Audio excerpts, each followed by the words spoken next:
10 जर करायचे असतील, तर साधं गणित असं आहे, की आपल्याला शूटिंगमध्ये 2 किंवा 3 मेडल पाहिजे. जर शूटिंगमध्ये जर कोणाकडनं अपेक्षा असेल तर फर्स्ट सिफ्ट कौर समराकडनं असणार. सेकंडली मी पुट करणार मनू भाकरला. ऑब्विस पदक आहे भारतासाठी. आणि ऐकायला आणि बोलायला किती छान वाटतं बघा, की नीरज चोपडा भारताचं ऑलिम्पिक गोल्ड डिफेंड करू शकेल का? की सात्विकची एक शोल्डर इंजुरी होती. ती मध्ये जरा पुन्हा एकदा फ्लेअर अप झाली होती आणि ती तो आता मॅनेज करतोय चांगल्या पद्धतीने.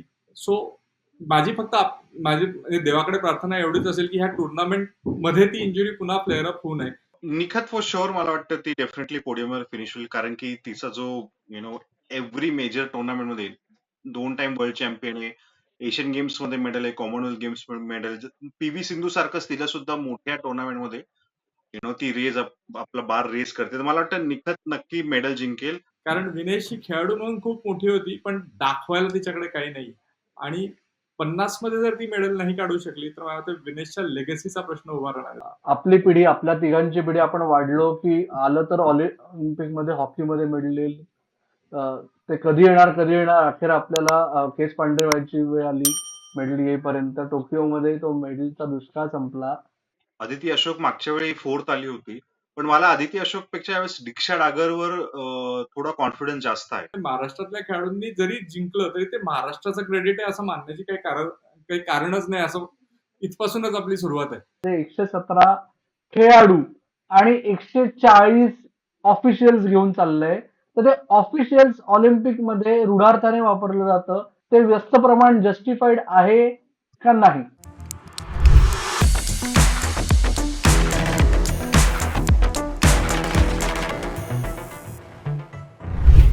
नमस्कार. विकली गट्ट्याच्या नवीन भागात अमोल गोखले नाहीये, अमोल कराडकर तुमचं स्वागत करतोय. आणि माझ्या बरोबर आहेत 2 विशेष अतिथी, 2 अभिजितची जोडी. अभिजित देशमुख आणि अभिजित कुलकर्णी. दोघे जण मुक्त पत्रकार आहेत आणि मुक्त संचार असतो त्यांचा जगभर क्रीडा जगतात. आणि त्याच्यामुळेच क्रीडा जगतातली जी सर्वात मोठी होळी किंवा दिवाळी किंवा तुमच्या पसंतीचा फेस्टिवल तो जो सुरू होतोय त्याच्याबरोबर हे दोघं जण आज आपल्याशी गप्पा मारणार आहेत. दोन्ही अभिजित, तुम्हा दोघांचं स्वागत. धन्यवाद. धन्यवाद.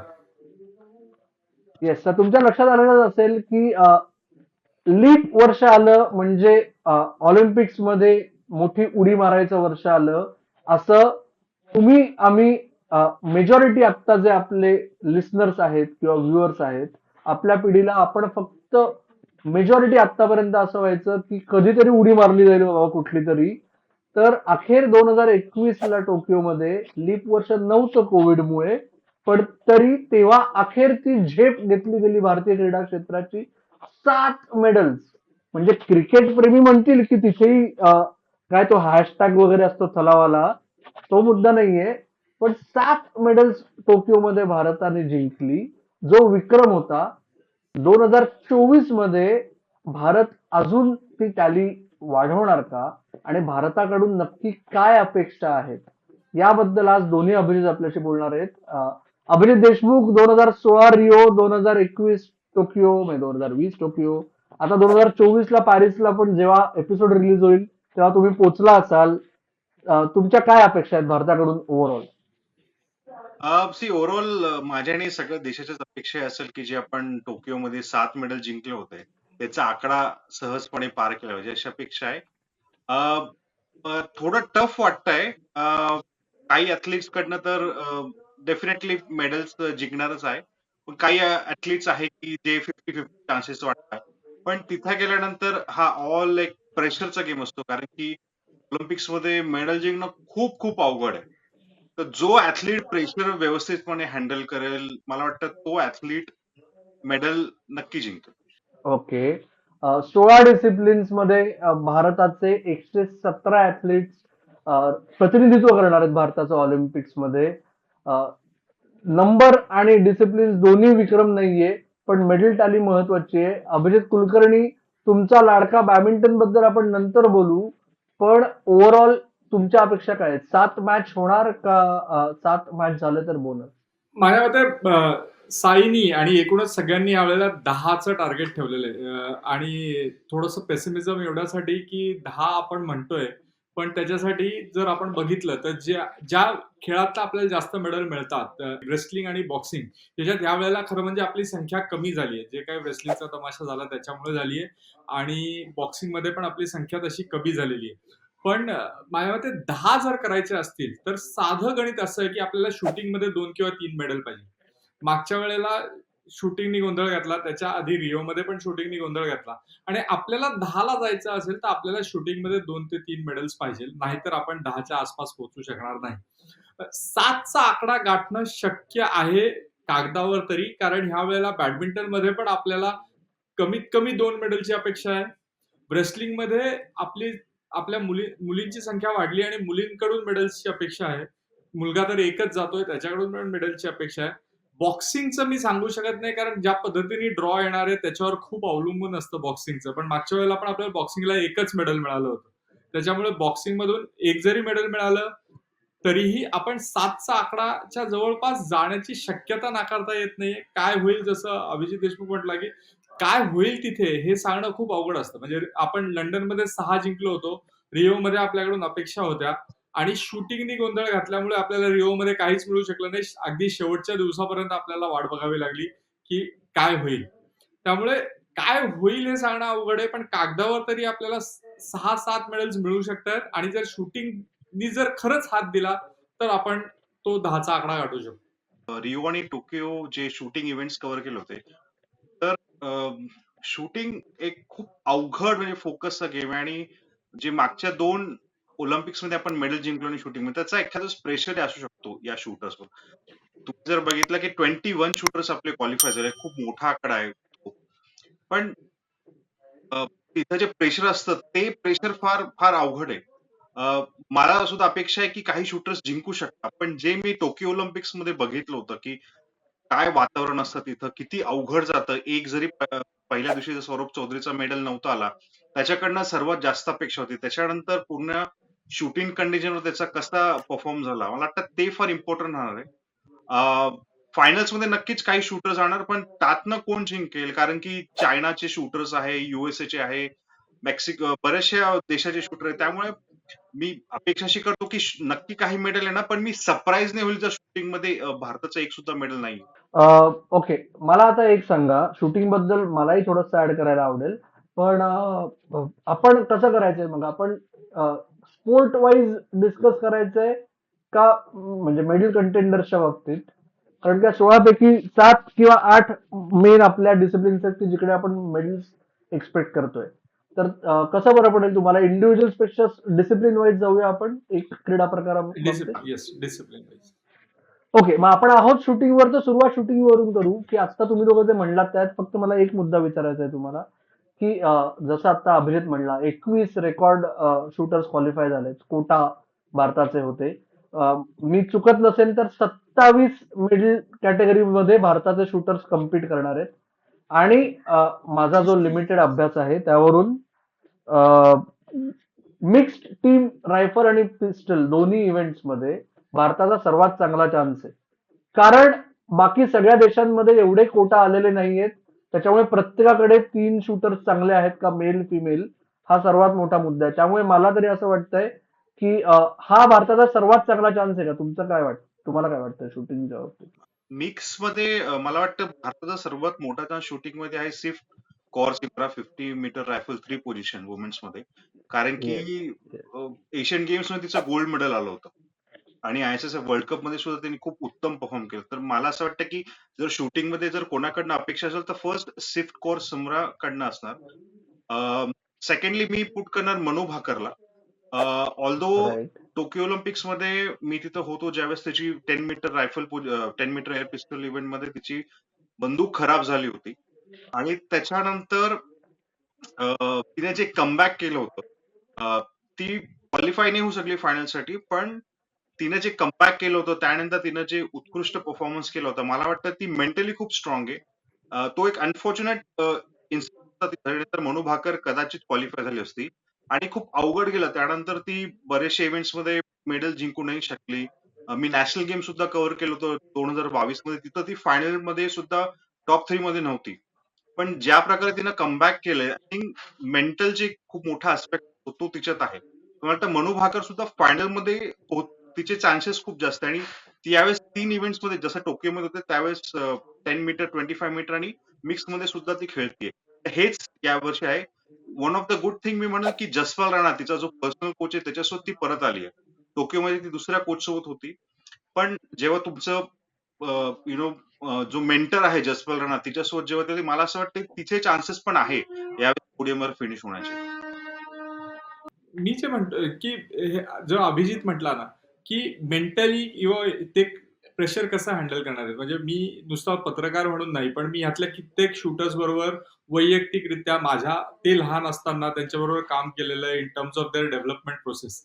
आणि शूटिंगचा एक गणित अगदी सिंपल आहे की तुम्ही अपेक्षांचं ओझं घेऊन गेलात तर शूटिंग हा अतिशय पेशन्सचा आणि तुमचा कम्प्लीट माइंड आणि बॉडीचा जो काही म्हणजे आपण जे म्हणतो जो मेळ असला पाहिजे त्याचा जर तो बॅलन्स असल्यामुळे शूटिंगचं जे मागच्या वेळेला झालं म्हणजे आपण मेडल नाही जिंकला हा एक भाग वेगळा, पण जो काही प्रेशर सिच्युएशन निर्माण झाली होती शूटिंगमध्ये त्याच्यामुळे जो लोड प्लेयर्सवर आला होता आणि मला माहिती आहेत प्लेयर्स म्हणजे राही होती मागच्या वेळेला महाराष्ट्राची जे एन्जॉय करतात शूटिंग पण ते प्रेशर त्यांच्यावर बिल्ड झालं होतं आणि ते प्रेशर जाणवत होतं.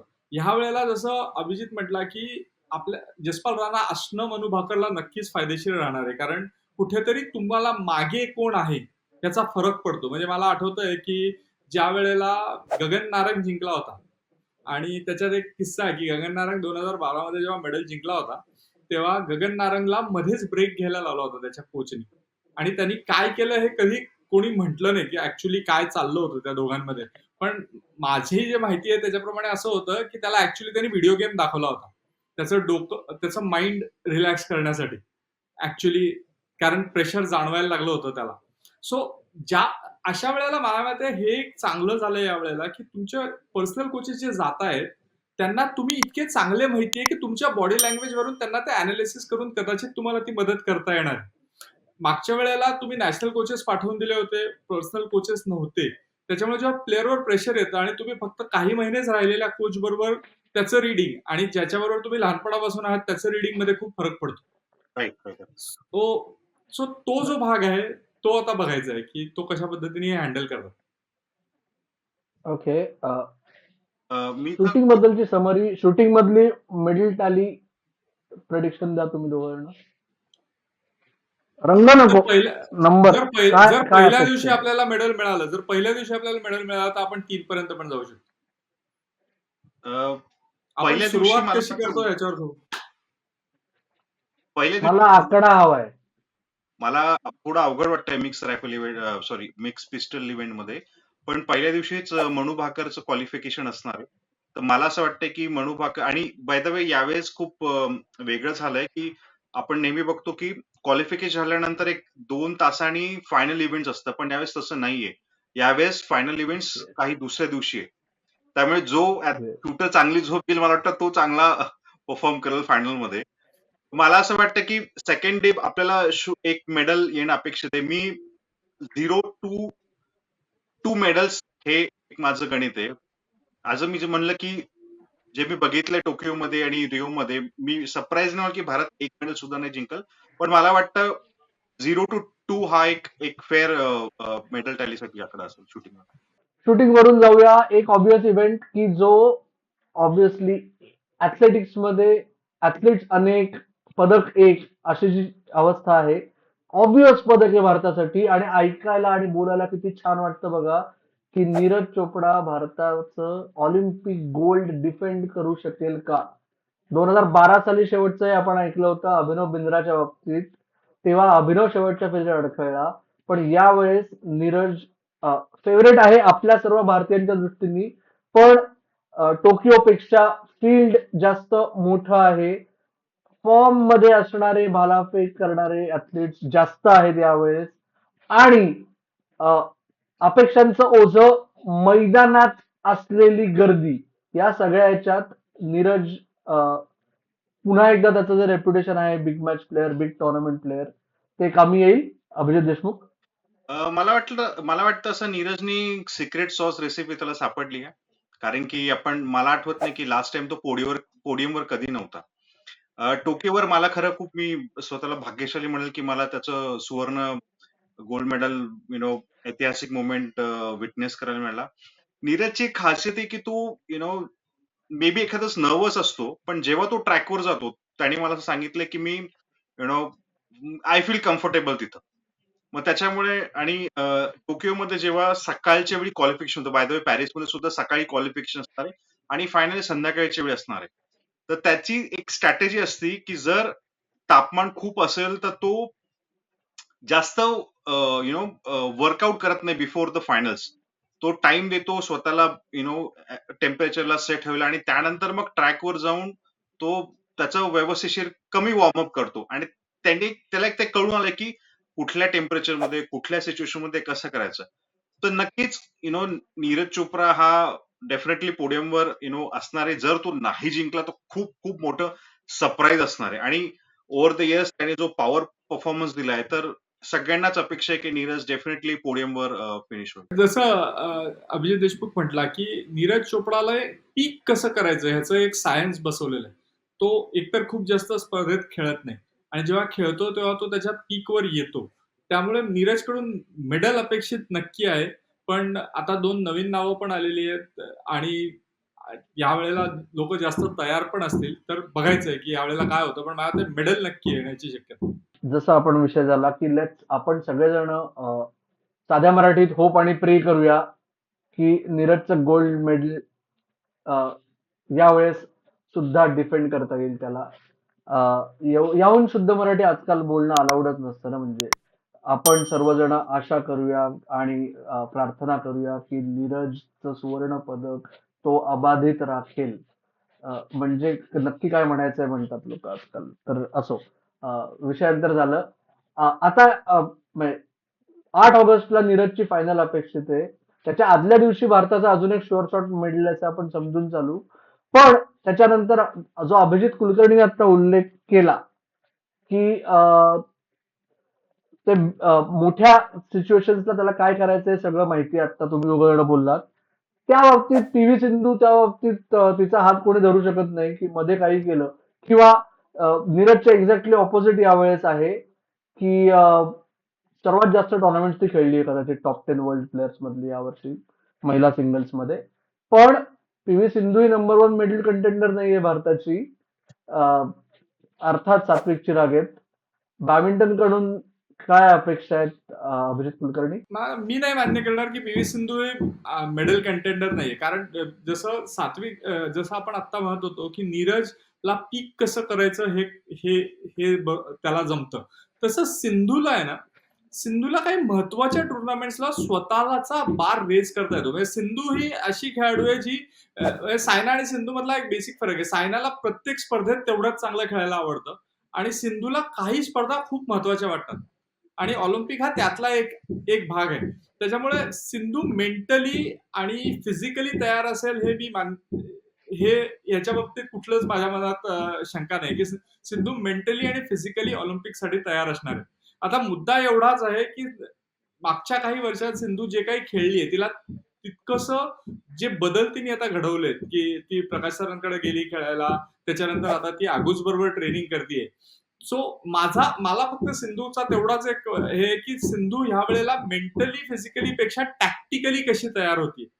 कारण ह्याच्या आधी तिच्या टॅक्टिक्स बनवणारा माणूस ह्या वेळेला तिच्याबरोबर नाहीये आणि ती टॅक्टिकली कशी खेळणार आहे आणि त्याच्यावर महत्वाचं परत एकदा सिंधूच्या बाबतीत पण मी तेच म्हणेल की मागे बसणारा माणूस तिला कसा हँडल करेल प्रेशरवर त्याच्यावर तिचं मेडल डिपेंड करेल. लवली. अभिजित देशमुख तुझ्याकडे याच्या आधी फक्त 2 प्लग करायचे आहेत. मग आधी आपण शूटिंग बद्दल बोललो तर अंजली भागवतशी गप्पा मारल्यात आपण स्पोर्ट्स खट्टावर. तिच्या सगळ्या प्रवासाबद्दल, तिन्ही ऑलिम्पिक्स बद्दल तिने छान आठवणी सांगितल्या आहेत. शूटरला प्रेशर हँडल करणं म्हणजे काय हा जर तुम्हाला अजून विस्तारात जाणून घ्यायचं असेल एका टॉप शूटर कडून तर तो नक्की बघा. हा एपिसोड संपल्यानंतर नक्की ऐका. आणि दुसरा प्लग, मागे बसणारा माणूस बदललाय सिंधूच्या. तो आधीचा जो माणूस होता त्या माणसाचं नाव असलेलं एक पुस्तक अभिजित कुलकर्णींनी लिहिलंय भारतीय बॅडमिंटनच्या प्रवासावर.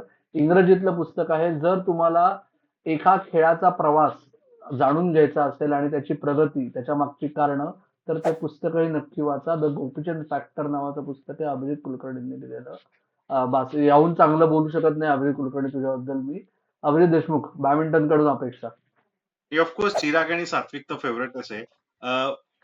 बॅडमिंटनमध्ये ड्रॉ बघितलं तर थोडंसं खडतर वाटतंय. म्हणजे सिंधू ऑफकोर्स जसं अभिजित कुलकर्णी म्हणले की खूप मेंटली स्ट्रॉंग आणि मोठ्या इव्हेंट्समध्ये तिला परफॉर्म करायला आवडतं आणि टोकियोमध्ये सुद्धा तेव्हा तिने तो ब्रॉन्झ मेडल रिओ आणि दोन्ही ते तिचे फायनल मॅच आणि ब्रॉन्झ मेडल मॅच बघितला होता.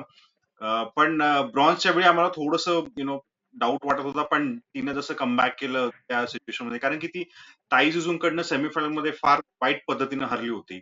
आम्हाला असं वाटलं होतं की कदाचित मेडल येतं कडे, पण जसं अभिजित म्हणला की तिला मोठ्या इव्हेंट मध्ये कसं परफॉर्म करायचं ते तिला माहिती आहे. थोडा तिचा ड्रॉ मला वाटतं राऊंड ऑफ 16 पासून थोडंसं अवघड आहे, पण मला वाटतं ती त्याच्यावर डेफिनेटली ओव्हरकम करू शकते.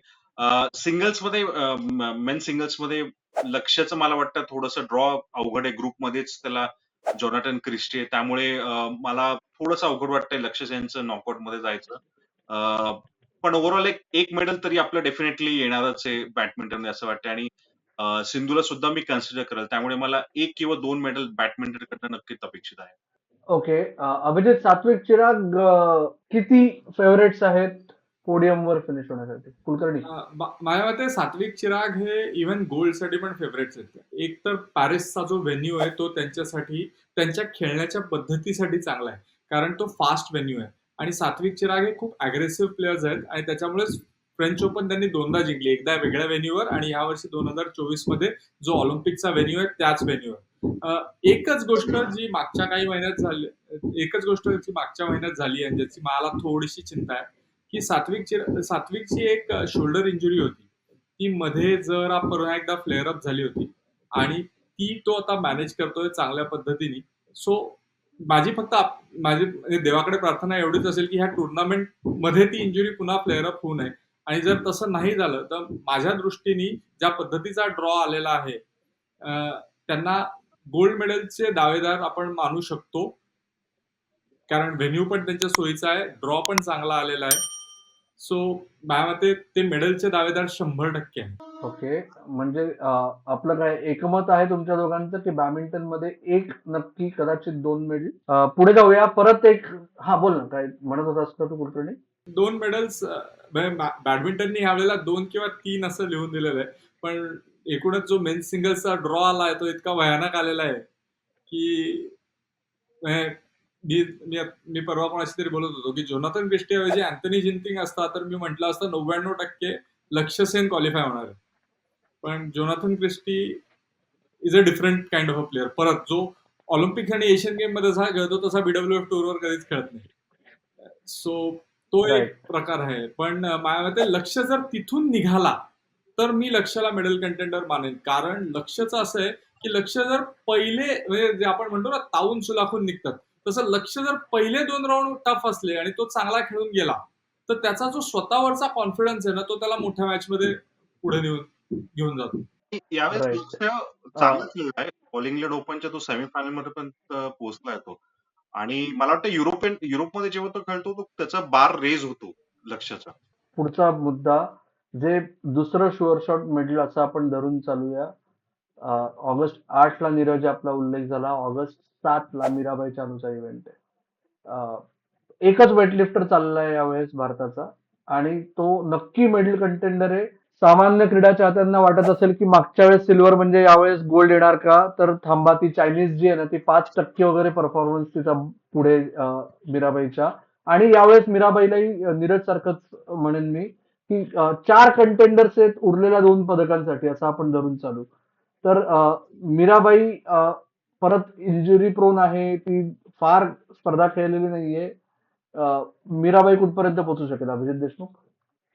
मला वाटतं जर मीराबाईनं 199 ते 200चं जर टार्गेट ठेवलं स्नॅच आणि क्लीन मध्ये, तर त्याचं नक्की मेडल येईल. मग तुम्ही जसं अगोदर म्हणले की गोल्ड मेडल तर खूप अवघड आहे, कारण की चायनीजची वेटलिफ्टर 213 पर्यंत जाते. स्नॅच मध्ये मीराबाई किती उचलेल त्याच्यावर खूप काही अवलंबून राहणार, आणि जसं आपल्याला माहिती आहे की तिची इंजरी झाली होती.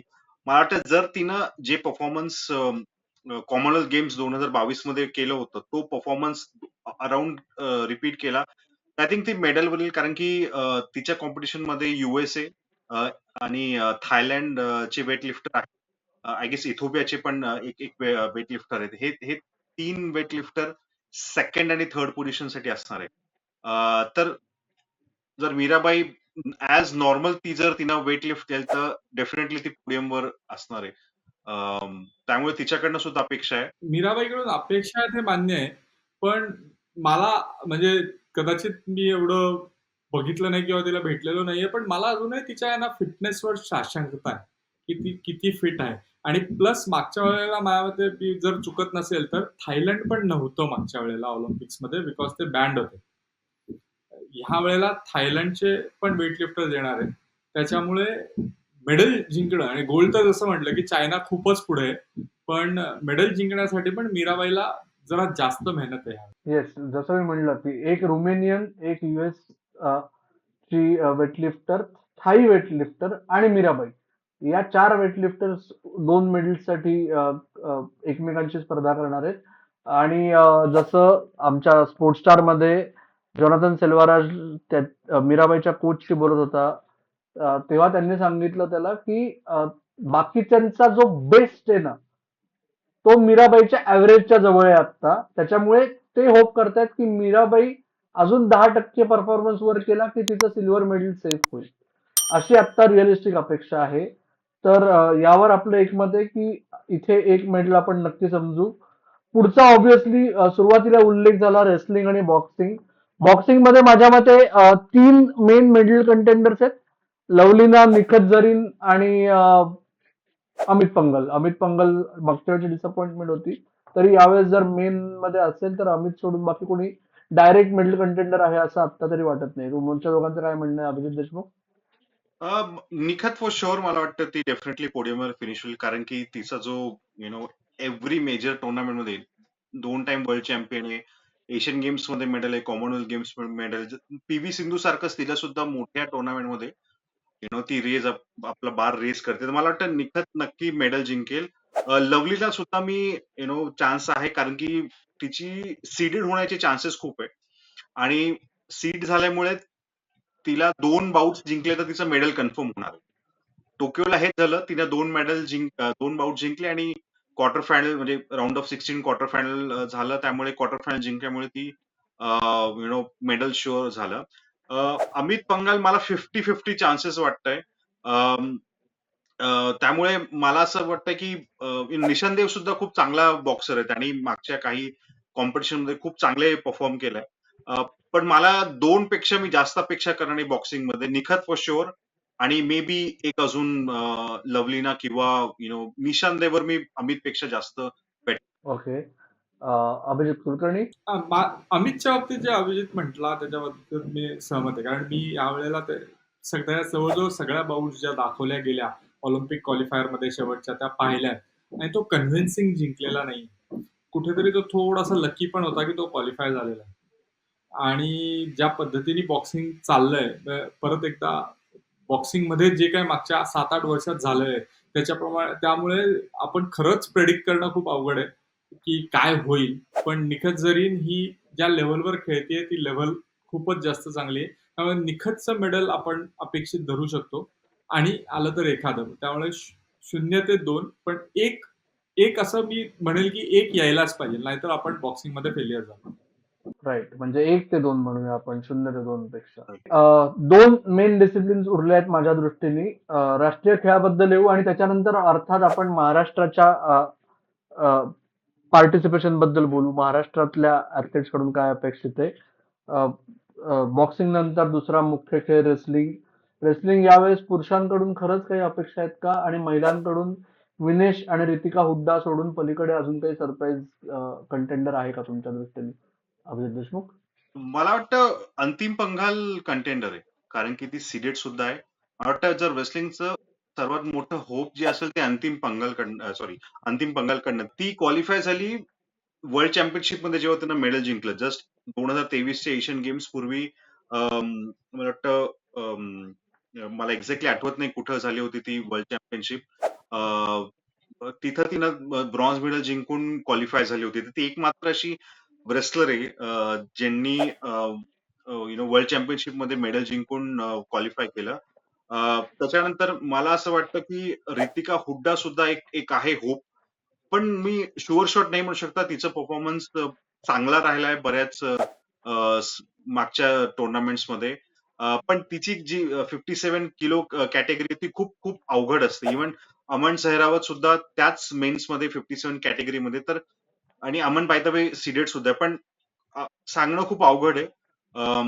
आणि अमन बाय द वे ज्या तो 6 सीडेड मला वाटतं तो कुठं प्लेस होतो ड्रॉ मध्ये ते फार महत्वाचं असणार आहे. मला वाटतं गोल्ड सिल्वर थोडं अवघड असणार आहे. रेपी चार्ज मध्ये अमन सेहरावतला थोडा चान्स असू शकतो. हे क्लिअर डिपेंड करतं की 4 तारखेला जेव्हा ड्रॉ होईल बाय द वे 5 ऑगस्ट पासून चालू होणारे रेसलिंग त्याच्यामध्ये खूप दिसणार आहे की कुठल्या वरच्या सेक्शन मध्ये का तुम्ही कुठल्या खालच्या सेक्शन मध्ये त्याच्यावर डिपेंड असणार आहे. राईट. अभिजित कुलकर्णी. मी तेच म्हणणार होतो की अंतिम पंगलकडून माझ्या सगळ्यात जास्त अपेक्षा आहेत. हो, म्हणजे जे काय आपल्याकडे रेसलिंगने जो काही तमाशा झाला त्याच्यानंतर ॲडॉक कमिटीने ऍक्च्युली तिचा कोच आणि तिच्या फिजिओथेरपिस्टचं नाव पाठवायलाच विसरले होते ॲडॉक कमिटी आयोगाची. पण या आता साईनी काहीतरी करून त्या दोघांना पाठवण्याची व्यवस्था केलेली आहे. कारण अंतिमला मी खेळताना जितक्या वेळा बघितलंय ना, अंतिम ज्या बिनधास्त पद्धतीने बाऊट खेळते तो तिचा सगळ्यात मोठा स्ट्रेंथ आहे. आणि अंतिम ही कन्सिस्टंट आहे की त्याच कन्सिस्टन्सीनी कॉन्स्टंटली खेळते. कदाचित 53 मध्ये आपण कारण विनेश होती म्हणून आपल्याला बाकी खेळाडूंकडे तेवढं फॉलो लोकांनी केलं नाही. पण अंतिम ही कॉन्स्टंटली कन्सिस्टंट आहे प्रत्येक स्पर्धेमध्ये. त्याच्यामुळे अंतिमकडून माझ्या बऱ्याच अपेक्षा आहेत. विनेश 50ला खाली येते आणि माझ्या मते 50ला खाली येण्यामुळे एक थोडासा इंजुरीचा चान्स जास्त असतो आणि ताकद कमी करावी लागते खूप जास्त खाली येण्याची. पण एक्सपिरियन्सवर विनेशनी मेडल काढणं अपेक्षित आहे. म्हणजे आता असं म्हणायला हरकत नाही की हे मेडल काढणं हे विनेशच्या लेगसीसाठी गरजेचं आहे. कारण विनेश ही खेळाडू म्हणून खूप मोठी होती पण दाखवायला तिच्याकडे काही नाही. आणि 50 मध्ये जर ती मेडल नाही काढू शकली तर मला वाटतं विनेशच्या लेगसीचा प्रश्न उभा राहणार आहे. त्यामुळे त्यावेळेला विनेश जास्त मोटिवेटेड असेल आणि मागच्या वेळेला जे काही तिने कंप्लेंट केल्या होत्या तिला हा सपोर्ट नाही मिळाला, तो सपोर्ट नाही मिळाला, तो सगळा यावेळेला सरकारने दिलेला आहे. आणि माझी अपेक्षा हीच असेल की विनेशनी आता स्वतःला प्रूव्ह करून दाखवावं आणि एक मेडल आणून दाखवावं. थर्ड ऑलिम्पिक्स आहे तर तिला खूप एक्सपिरियन्स ऑलिम्पिक्सचा आणि खरंच जे काही सगळं आपण बघितलंय तर तिनं सुद्धा क्वालिफाय होणं एक खूप मोठी गोष्ट आहे. आणि मला वाटतं ती मेंटली स्ट्रॉंग सुद्धा आहे. आणि जसं अभिजित कुलकर्णी म्हणले की एक्सपिरियन्स आहे तिचा तर तिच्याकडनं सुद्धा मेडल येऊ शकतं हे आपल्याला सुद्धा बघायला पाहिजे. कारण की मेंटल टफ असेल तर नक्कीच एखादं मेडल येऊ शकतं. राईट. आता माझ्या दृष्टीने सर्वात शेवटचा आणि सर्वात महत्वाचा आणि सर्वात जिव्हाळ्याचा मुद्दा. आपली पिढी, आपल्या तिघांची पिढी आपण वाढलो की आलं तर ऑलिम्पिक मध्ये हॉकीमध्ये मेडल येईल. ते कधी येणार कधी येणार अखेर आपल्याला केस पांढरे व्हायची वेळ आली मेडल येईपर्यंत. टोकियोमध्ये तो मेडलचा दुष्काळ संपला. यावेळेस गंमत म्हणजे ते आपले जे प्रशिक्षक आहेत क्रिस फुलटन ते 2004 ला भारताविरुद्ध दक्षिण आफ्रिकेसाठी खेळलेले होते. पण परत ते कोचेस आणि भारतीय हॉकीचे बदल याच्यात काही अर्थ नाहीये विशेष. यावेळेस खरंच ते ब्रॉन्झ मेडल डिफेंड करणं किती अवघड आहे. कारण अल्टिमेटली हॉकीमध्ये करेक्ट करा मला पण 12 संघ जे आहेत 6-6 ते 2 ग्रुप क्वार्टर फायनल साठी. त्यामुळे तुमच्या ग्रुपमध्ये बेल्जियम, अर्जेंटिना आणि ऑस्ट्रेलिया. बेल्जियम मागच्या वेळेचे ऑलिम्पिक चॅम्पियन, अर्जेंटिना 2016चे ऑलिम्पिक चॅम्पियन, ऑस्ट्रेलिया हे क्रिकेटपेक्षा जास्त लोळवते भारताला हॉकीमध्ये. अशी अवस्था असताना तुम्ही चौथे जर फिनिश झालात तर तुम्हाला पलीकडचा ग्रुप जास्त अवघड आहे. त्याच्यामुळे क्वार्टर फायनलला पोहोचणे आणि क्वार्टर फायनलला कोणाशी खेळणे या सगळ्या परिस्थितीत भारतीय संघाची तयारी नक्की आहे का? अभिजित देशमुख. हे नक्कीच ड्रॉ अवघडच आहे ग्रुपमध्ये बेल्जियम, ऑस्ट्रेलिया जे लास्ट गोल्ड आणि सिल्वर मेडलिस्ट.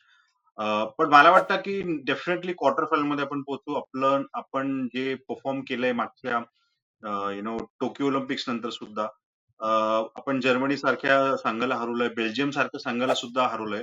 तर मला वाटतं आपण थर्ड किंवा फोर्थ फिनिश होऊ आपल्या ग्रुपमध्ये. त्यामुळे क्वार्टर फायनल नक्कीच आपण हे करू आणि बघावं लागेल की इंटरेस्टिंगली सेकंड ग्रुपमध्ये आपण क्वार्टर फायनल मध्ये कोणाशी आपली लढत होईल. इंडिया मला वाटतं जर्मनी विरुद्ध स्ट्रॉंग असणार आहे, पण नेदरलँड्स खूप आउटस्टँडिंग परफॉर्मन्स करते.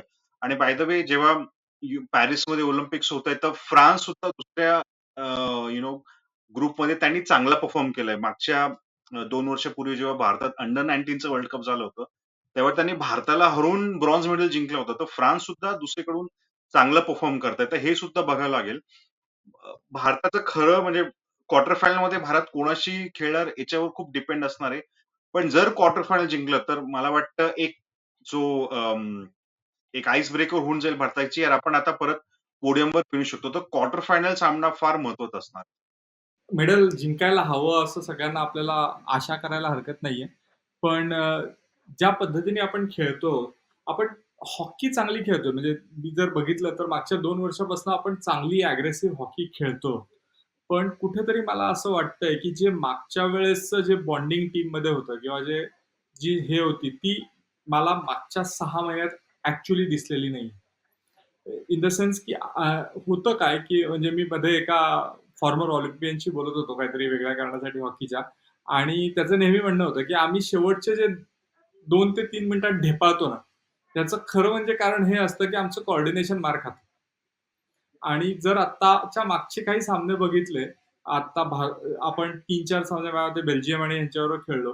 ते शेवटच्या 5 मिनिटात ढेपाळणं पुन्हा सुरू झालेलं आहे. पण क्रेग फुलटन म्हटलंय, की आम्ही काही एक्सपेरिमेंट्स करत होतो आणि त्या गोष्टी आता त्याच्यावर आम्ही काम करतोय. जर ते झालं, तर माझ्या मते आपण मेडलचे दावेदार नक्कीच आहोत, कारण आपण हॉकी चांगली खेळतोय. पण जसं 12च्या 12 संघ हे मेडलचे दावेदार आहेत यावेळेला. कारण फ्रान्सही चांगलं खेळतंय. आयर्लंड सारखे देश आजकाल चांगली हॉकी खेळायला लागलेले आहेत. त्याच्यामुळे हॉकीमध्ये कोण मेडल जिंकेल? माझ्या मते ऑस्ट्रेलिया मेडल जिंकेल, हे जे म्हटलं जायचं ते पण आता अवघड व्हायला लागलेलं आहे. त्याच्यामुळे कोण मेडल जिंकेल हे सांगणं अवघड आहे. पण आपण स्वतःला मेडलचे दावेदार म्हणून जाऊन तिथे खेळणं हे जास्त गरजेचं आहे. रिझल्ट कारण टीम स्पोर्ट्समध्ये रिझल्ट हा प्रेडिक्टेबल नसतो. म्हणजे आपण कुठेच टीम स्पोर्टमध्ये हा रिझल्ट प्रेडिक्टेबल असू शकत नाही. त्यामुळे प्रेडिक्ट करणं की आपल्याला नक्की मेडल मिळेल हे जरा माझ्या मते खूप आशावादी होईल. पण आपण मेडलसाठी प्रयत्न करू शकतो. आपण कंटेंडर आहोत. आपण अगदीच मधल्या काही ऑलिम्पिक सारखे 11वे आणि 12वे संपणार नाही याची गॅरंटी आहे. त्यामुळे क्वार्टर फायनल आपण नक्की खेळू आणि त्याच्यानंतर one match at a time. आपल्या सपोर्ट स्टाफमध्ये पॅडी अपटन सुद्धा आहे, जे फार फेमस एक क्रिकेट कोच भारताच्या टीम सोबत सुद्धा क्रिकेट टीम सोबत सुद्धा राहिले. तर वाटतं तो सुद्धा एक फॅक्टर राहील, कारण की त्याच्यासारखा एवढा मोठा एक्सपिरियन्स माणूस जेव्हा इंडियन मेन्स हॉकी टीम सोबत असेल, तर नक्की त्याचा सुद्धा फायदा होईल. राईट. आणि पाडी आपटन यांचं मुख्य काम हे मेंटल कंडिशनिंग असणार आहे. भारतीय हॉकी खेळाडूंचं, जे त्यांनी 2011च्या क्रिकेट वर्ल्ड कपच्या वेळेस करून दाखवलंय. आणि मेंटल कंडिशनिंग हा मुद्दा, जसा आता तुम्ही दोघं जण बोलताना म्हणला, शेवटची 2-3 मिनिटं, शेवटच्या फायनल मधला किंवा फायनल मधला प्रत्येक शॉट महत्वाचा, शूटरचे स्कोर्स वाढतात, या सगळ्या याच्यात खेळाडूंचं मेंटल बॅलन्स, त्यांची मेंटल हेल्थ ही किती महत्वाची आहे हे तुम्हाला स्पोर्ट्स रट्टावर मुग्धा बावरे ज्या स्पोर्ट्स सायकोलॉजिस्ट आहेत त्यांच्याशी मारलेल्या गप्पांमधूनही तुम्हाला त्याच्याबद्दल जास्त जाणून घेता येईल. शेवटचे 2 मुद्दे आहेत माझ्या दृष्टीने.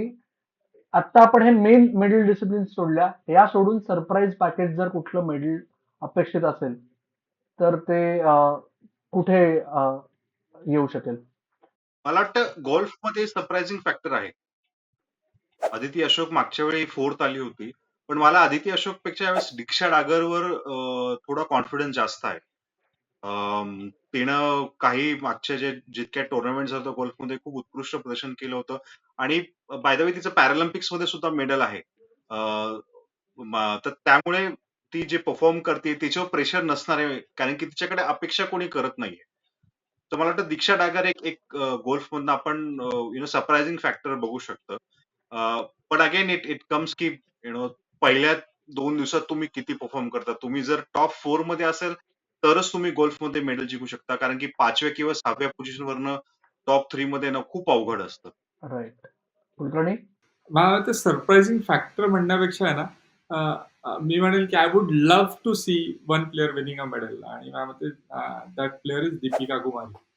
अ, मी दीपिका कुमारीचा प्रवास खूप वर्षापासून बघितलाय. माझ्या मते ऑलिम्पिकमध्ये किंवा एशियन गेममध्ये तिला इमोशनली कोलमडून पडताना पण बघितलंय. त्याच्यानंतर तिच्याशी त्याच्याबद्दल बोललेलो पण आहे.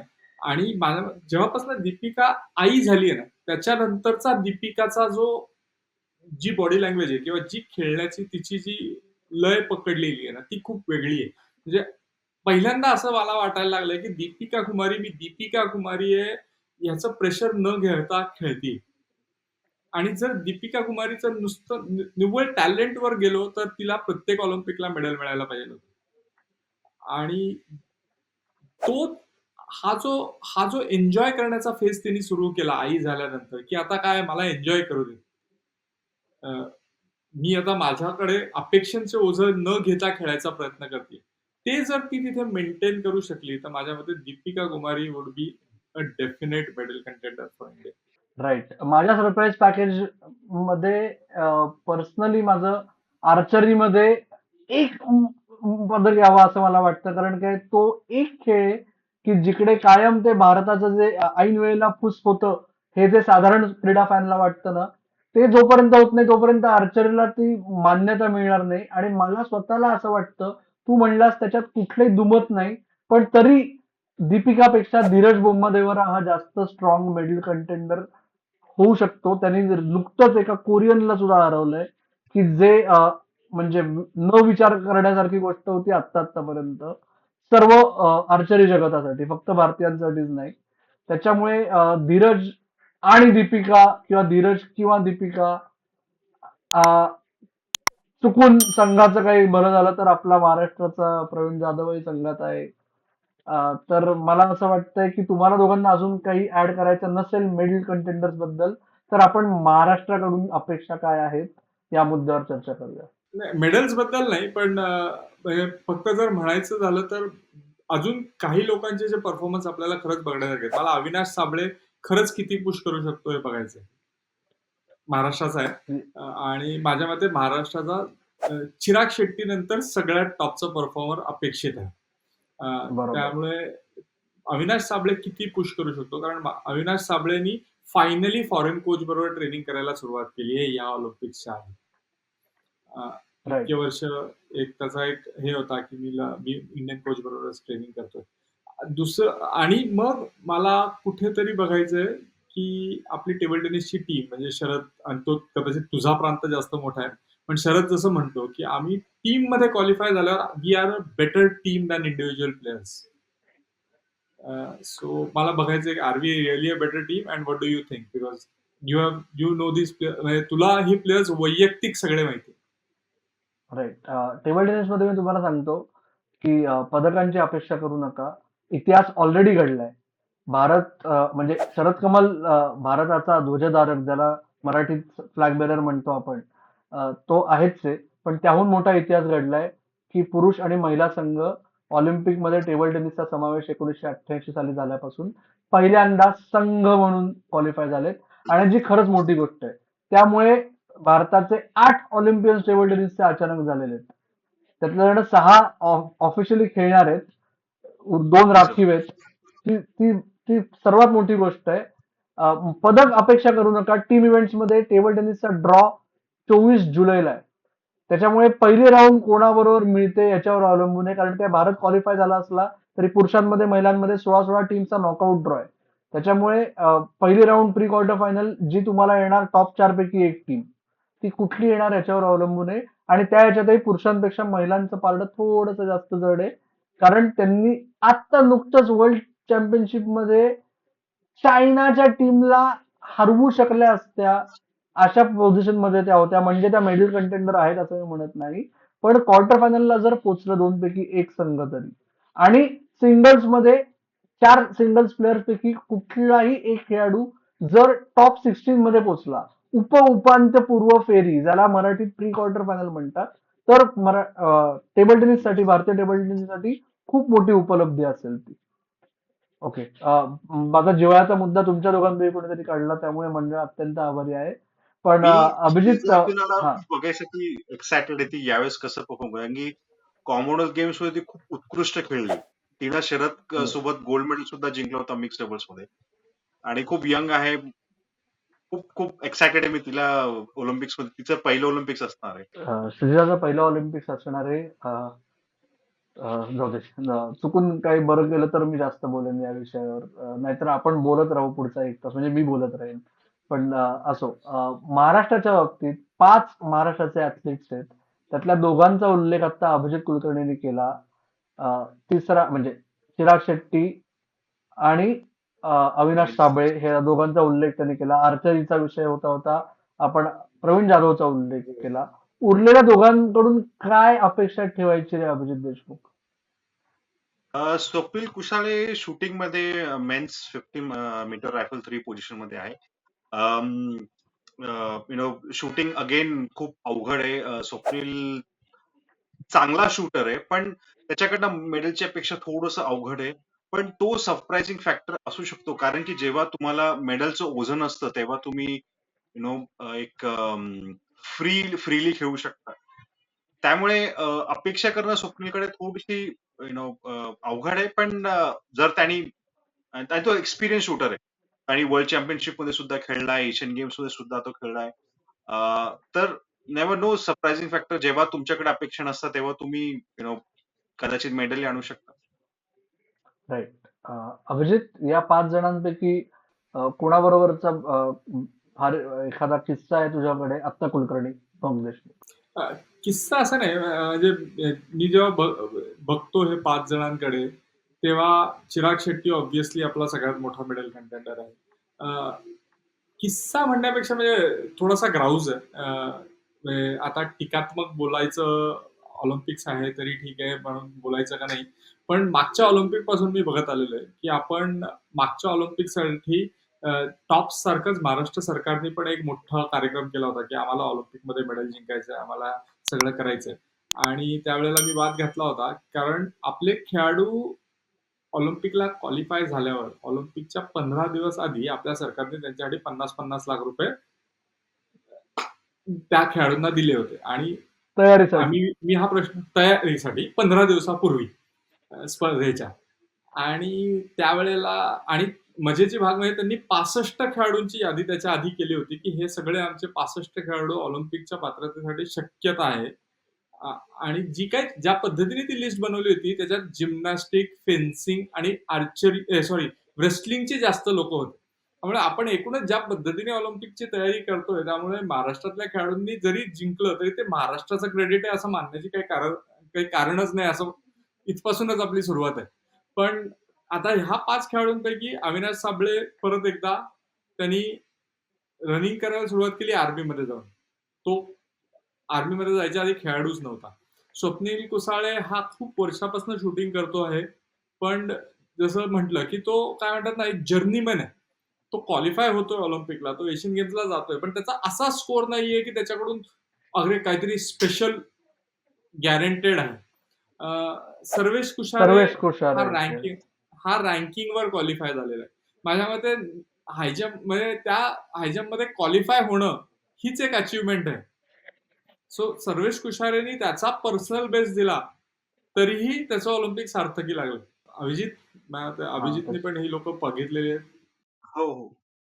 नाही, तेच अविनाश साबळेकडनं आय थिंक फायनल्स पर्यंत तो नक्की क्वालिफाय होईल. पण पोडियम थोडा भी दूर है. ज्या पद्धतीने अविनाश साबळे नेहमी नॅशनल रेकॉर्ड ब्रेक करतोय, कदाचित त्याला लक्षातही नसेल की मी नॅशनल रेकॉर्ड किती वेळा ब्रेक केला. मी टोकियो ऑलिम्पिक्सला बाय द वे तिथं होतो तेव्हा त्याला जस्ट थोड्या अगोदर कोविडही झाला होता. तर त्यामुळे तेव्हा त्याची तयारी चांगली झाली होती.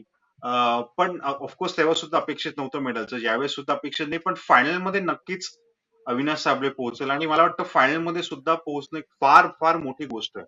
जर तो टॉप 6 मध्ये पोहोचला तर एक खूप मोठी अचिव्हमेंट होईल भारतीय ऍथलेटिक्ससाठी. कारण अविनाश साबळेचा जो काही टायमिंग आहे ना, तो खरंच नाहीये मेडलच्या लेवलचा. म्हणजे आणि कितीही म्हटलं आपण तरी एखादा मिनिट किंवा 1.5 मिनिट कापणं, मिनिट नाही सेकंद पण कापणं हे खूप मोठं असतं ॲथलेटिक्समध्ये. ते 3000 मध्ये पण म्हणजे नुसतं 100 मीटर्स, 200 मीटर्समध्ये नाही, 3000 मध्ये पण.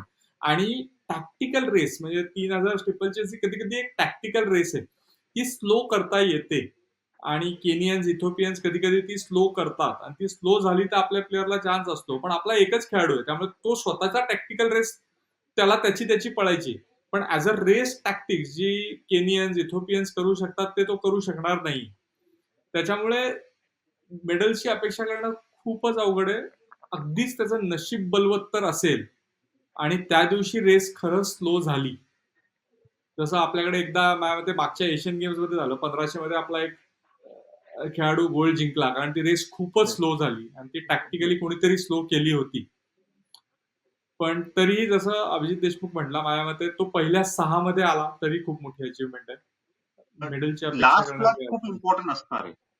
अविनाश साबळे लास्ट लॅप कसा घेईल त्याच्यावर सगळं डिपेंड नसणार आहे. कोण किती शेवटच्या इव्हन शेवटचे 250 मीटर फार एक डिसाईड होणार की कोण मेडल जिंकेल. कारण की शेवटच्या 200 मीटर मध्ये पर्यंत डिसाईड होऊन जाईल की कोण मेडल जिंकणार आहे. कारण की अं, तिथं जर अविनाश साबळेने लीड घेतली किंवा तो थोड्या पहिल्या 5 मध्ये आला ना तर कदाचित थोडं इंटरेस्टिंग होऊ शकतं. पण ते खूप अवघड आहे. लास्ट लॅपवर सगळं डिपेंडंट असेल की अविनाश साबळे कसा परफॉर्म करेल. राईट. मला एक खूप महत्वाचा मुद्दा वाटतो की अविनाश साबळेच्या उदाहरणावरून की त्याने टोकियोमध्ये जाऊन ऑलिम्पिक्समध्ये फायनलला तर पोहोचलाच, त्याचबरोबर त्यांनी राष्ट्रीय विक्रम प्रस्थापित केला. जे भारतीय ऍथलीट्स कडून अपेक्षित आहे, तुम्ही जेव्हा टॉप लेवलला जाता त्याहून चांगल्या कंडिशन नसतात, तिथे तुम्ही स्वतःचा पर्सनल बेस्ट रजिस्टर केला आणि जर पदक मिळालं नाही तरी ओके, बाकीचे चांगले होते, पण स्वतःचा पर्सनल बेस्ट रजिस्टर करणं किंवा त्याच्या जवळपास येणं ही अपेक्षा आता माफक अपेक्षा उरली आहे. एवढं भारतीय क्रीडा क्षेत्र नक्की पुढे आलंय. शेवटचा मुद्दा मला तुम्हाला दोघांना विचारायचा आहे. एक खूप इंटरेस्टिंग ग्राफिक जे आपण स्पोर्ट्स कट्टावर सुद्धा रिलीज केलेलं आहे की यावेळेस भारत 16 क्रीडा प्रकारांमध्ये 117 खेळाडू आणि 140 ऑफिशियल्स घेऊन चाललंय. तर ते ऑफिशियल्स ऑलिम्पिक मध्ये रुढार्थाने वापरलं जातं, ज्याच्यात सपोर्ट स्टाफ जे ऑलिम्पिक विलेज मध्ये असतात त्याच्या बाहेर असतात ते, आणि बाकी फेडरेशन, आयओए, हे सगळे ऑफिशियल, हे सगळे मिळून 140 आहेत. ते व्यस्त प्रमाण जस्टिफाईड आहे का नाही कुलकर्णी? माझ्या मते ते जस्टिफाईड आहे आणि जर बाकीचे देश बघितले जे खूप जास्त मेडल जिंकतात, तिथे ऑलमोस्ट एका खेळाडू मागे 3 ऑफिशियल्स असतात. त्यामुळे म्हणजे खेळाडूंपेक्षा ऑफिशियल फिरायला जात आहेत हे जे आपल्याकडे बोलण्याची पद्धत आहे, त्याला काहीच अर्थ नाही. कारण तुम्हाला तेवढं सपोर्ट सिस्टम लागते. म्हणजे अजूनही आपण न्यूट्रिशनिस्ट नेत नाही, अजूनही आपण सायकोलॉजिस्ट नेत नाही. म्हणजे मी मागच्या वर्षी एक अनुभव म्हणून हाय परफॉर्मन्स ट्रेनिंग अँड डेव्हलपमेंटचा एक कोर्स केला होता. आणि त्याच्यात जेव्हा मी काही एक्सपर्टशी बोलत होतो, तर प्लेयरनी खेळता किंवा पळता काय खावं ह्याच्यासाठी न्यूट्रिशनिस्ट पण बेंचवर बसलेला असतो आणि तो सगळं बनवून खेळाडूला देत असतो. त्यामुळे सपोर्ट स्टाफ जरी 140 117 साठी 140 जर म्हटला, तर आपण अजूनही तेवढा सपोर्ट स्टाफ नेत नाही. सॉरी, मी थोडं करेक्ट करेल. यावेळेस भारताचं चीफ न्यूट्रिशनिस्ट आपण नेतोय. आराधना शर्मा म्हणून एक भारताची चीफ न्यूट्रिशनिस्ट आहे. ती पुण्याचीच आहे. मी तिचा इंटरव्ह्यू केलाय. तर त्यांनी बऱ्याच काही गोष्टी ऑफ द म्हणजे त्यांनी साई पटियाला जे आपलं सेंटर आहे तिथं त्यांनी बरेचसे वेगळे व्यंजन ट्राय केले, जी म्हणजे सगळ्या ऍथलीट त्यांनी ऑलिम्पिक विलेज मध्ये काय मेनू भेटणार आहे तो शेअर केलाय. आणि खेळाडूंना आतापासून जे विलेजमध्ये चव लागण्याची अपेक्षा आहे. कारण की बरेच खेळाडू असे असतात की त्यांना युरोपियन पद्धतीचं फूड आवडत नाही. त्याच्यावर मी एक स्टोरी केली, तर त्यांनी ते ट्राय आउट केलेलं आहे. म्हणजे त्याच्यामध्ये लॅब लेंटिल आणि टोमॅटो सूप एक प्रकार आहे. त्याच्यानंतर मिंट आणि पीसचं सूप आहे. त्याच्यानंतर टोफू ग्रिल करून एक असे 3-4 त्यांनी डिशेस ट्राय आउट केलेले आहे. तर यावेळेस खरंच हे चीफ आणि बाय द वे सगळ्यांना माहिती असेल की अ, काही खेळाडूंचा एक पर्सनल न्यूट्रिशन सुद्धा असतो. पण एक एक चीफ न्यूट्रिशन सुद्धा केलंय. आणि एक स्लीप एक्सपर्ट सुद्धा आहे. स्लीप मेंटर सुद्धा आहे. कारण की बरेच जसं शूटिंगमध्ये आपण बघतोय की यावेळेस थोडंसं चेंज झालंय की फायनल सेम डे होण्यापेक्षा दुसऱ्या दिवशी ते एक स्लीप मेंटर ऑलरेडी आहे. आणि या लोकांनी ऑलरेडी हे काम स्टार्ट केलं ऍथलीट सोबत, कारण की तुम्ही ऑलिम्पिकच्या अगोदर ही सगळी तुमची खेळाडूंसारखीच प्रिपरेशन असते. तर मला वाटतं एक खूप चांगलं इनिशिएटिव्ह यावेळेस घेतलंय आणि आणि हे जसं तुम्ही म्हणले की खेळाडूंपेक्षा सपोर्ट स्टाफ जास्त आहे, तर असलाच पाहिजे. कारण की त्याच्याशिवाय मेडल येणं इतकं, आणि by the way individual medal जरी आला, तरी त्याच्या मागे खूप लोकांचे सपोर्ट असतो. कित्येक असे लोक असतात की ज्यांनी ऍथलीटला हेल्प केली असते त्याच्या ग्रासरूट लेवलपासून, किंवा न्यूट्रनिस्ट जसं आपण म्हणलं की त्यांचा सुद्धा एक छोटासा का असो एक रोल असतो. तर त्या लोकांचा सुद्धा खूप महत्वपूर्ण इम्पॉर्टन्स असतं. आणि मी तर म्हणतो 140 पेक्षा, किंवा जर पुढे जाऊन आणखी काही हाय परफॉर्मन्स कोच सुद्धा आहे बरेच काही. आणि मेडिकल टीम 12 लोकांची आहे. डॉक्टर दिनशो पाडीवाला जे भारताचे चीफ मेडिकल ऑफिसर असणार आहे ते सुद्धा आहेत. तर असे बरेच आहे. आणि सपोर्ट स्टाफ जास्त असलाच पाहिजे, कारण की यू नेव्हर नो कुठल्या सिच्युएशन मध्ये काय गरज पडेल. एका एका ह्याच्यात म्हणजे ज्या एका रेसलिंगच्या इव्हेंटमध्ये जिथे आपण मेडल पण मिळालं, मी खेळाडूचं नाव घेत नाही कारण ते जरा क्लासिफाईड आहे. रेसलिंग फेडरेशनच्या अध्यक्षाला त्याला मसाज द्यावा लागला होता, कारण आपला मॅच्युअरच त्या कंटिंजंट बरोबर नव्हता. त्यामुळे मला नाही वाटत की आपण असं म्हटलं, म्हणजे हा हा विचारही करण्याची गरज नाहीये. मला ते जसं अभिजित म्हटला की आपल्याला एकाच 3 प्रमाणे पाहिजे. अजूनही आपण एकाच 3 नाहीच आहोत. 117 आणि 140च आहोत. त्यामुळे एवढे जास्त हवे का हा प्रश्नच नाहीये. ह्याच्याहून किती जास्त आपल्याला पुढच्या वेळेला नेता येतील ह्याचा विचार करायला लागणार आहे. कारण एक खेळाडूला मेडल जिंकण्यासाठी खूप जास्त सपोर्ट सिस्टम लागते, जेणेकरून मग तो खेळाडू फक्त स्वतःच्या खेळाचा आणि परफॉर्मन्सचा विचार करू शकतो. राईट. हा मुद्दा विचारात घेण्यासारखा आहे आणि एकदा फक्त सिम्प्लिफाय करण्यासाठी, पुन्हा एकदा अंडरलाईन करण्यासाठी, की का सपोर्ट स्टाफ जास्त लागतो, तर तुम्ही बघा, भारतीय क्रीडा फॅन तुम्ही कदाचित ऑलिम्पिक स्पोर्ट्स पेक्षा जास्त विम्बल्डन बघत असाल किंवा टेनिस ग्रँड स्लॅम बघत असाल, तर एक इंडिव्हिज्युअल खेळाडू जिंकल्यानंतर त्या बॉक्समध्ये किती लोकांना मिठ्या मारतो. ओके, त्याची टीम म्हणतो तो प्रत्येक वेळेस. तर ती टीम प्रत्येकाच्या मागे असते आणि असणं आवश्यक आहे जर तुम्हाला चॅम्पियन व्हायचं असेल तर. आणि दुसरा मुद्दा, तरीही मला असं वाटतं हे खटकण्यासारखं काय माहितीये का, त्या 140 मधला जवळजवळ 50 लोकांचा आकडा आहे जे IOA, नॅशनल फेडरेशन आणि स्पोर्ट्स मिनिस्ट्रीचे. त्यांच्याऐवजी खरंच अजून सपोर्ट स्टाफ पाठवता येऊ शकला असता का, हा मुद्दा आपण माझ्या मते आपण शक्यतो पॅरिस संपल्यानंतर पुन्हा एकदा जेव्हा तिघजण गप्पा मारू तेव्हा हा जास्त होपफुली सगळ्याची वेळ न यावी. पण सुरुवात आपण पॉझिटिव्ह केलाय, शेवटही पॉझिटिव्ह करूया. मला एकदा शेवटचं तुमचं प्रिडिक्शन द्या की मिडल टॅली आपण प्लस ऑर मायनस 2 ची रेंजनी सांगूया आपण. मिडल टॅली गोल्ड सिल्वर ब्रॉन्झला अर्थ नाहीये, कारण ते आतापर्यंत सगळ्यांना बघणाऱ्यांना आणि ऐकणाऱ्यांना समजलं असेल की ते किती अवघड असतं. पण मिडल टॅलीचं प्रिडिक्शन अभिजित देशमुख. मी म्हणेल 10 थोडं अवघड आहे, पण टोकियोचा जो आकडा आहे 7 आपण नक्की गाठू शकेल. मला वाटतं 8 मेडल यायला हरकत नाहीये. पण 3 ते शुअर शॉट आपले नीरज, चिराग, सात्विक आणि निकत हे माझे 3 शुअर शॉट पोडियमवर असणारे ऍथलीट्स. ओके, कुलकर्णी. 6 इज पार. आपण 6च्या खाली आलो तर this is a failure for for the Indian continue. Lovely. मला असं वाटतंय या दोघांनी प्रेडिक्शन दिलंय. माझं स्वतःचं प्रेडिक्शन आहे 6 ते 8. त्याच्या खाली अभिजित म्हणला तसं मी फेल्युअर नाही म्हणणार, पण मी साध्या मराठीत डिसअपॉइंटमेंट म्हणेन. आणि 8च्या वर असेल तर तो बोनस आहे. मग दिवाळी आपण ऑगस्ट महिन्यापासून सुरुवात करू, असं मला वाटतंय. तुमचं प्रेडिक्शन काय आहे? तुमच्या एखाद्या पर्टिक्युलर खेळाडूकडून काय अपेक्षा आहेत, किंवा तुम्हाला एखाद्या खेळाबद्दल किंवा खेळाडूबद्दल जाणून घ्यायला अजून आवडेल, हे तुम्ही कमेंट बॉक्समध्ये नक्की सांगा. इथे युट्यूबवर सांगा, फेसबुकवर सांगा, इंस्टाग्रामवर सांगा, ट्विटरवर सांगा. तुम्हाला हवं त्या पसंतीच्या प्लॅटफॉर्मवर सांगा. आजचा भाग कसा वाटला ते सांगा. अभिजित कुलकर्णी, अभिजित देशमुख दोघांची पर्सनल सोशल मीडियावाली हँडल्स डिस्क्रिप्शन मध्ये आहेत, त्यांना फॉलो करा. स्पोर्ट्स कट्टाला फॉलो करा, लाईक करा, शेअर करा, सबस्क्राईब करा. तुर्तास 2 अभिजित आणि 1 अमोल, यावेळेस व्यस्तप्रमाणे अमोलचं, ते तुमचा निरोप घेत आहेत. अभिजित देशमुख, तुम्हाला ऑलिम्पिक वारीला शुभेच्छा. थँक्यू. अभिजित कुलकर्णी, होपफुली देशमुख नाही जॉईन करू शकले तर आपण मध्ये एकदा परत गप्पा मारायचा प्रयत्न करू.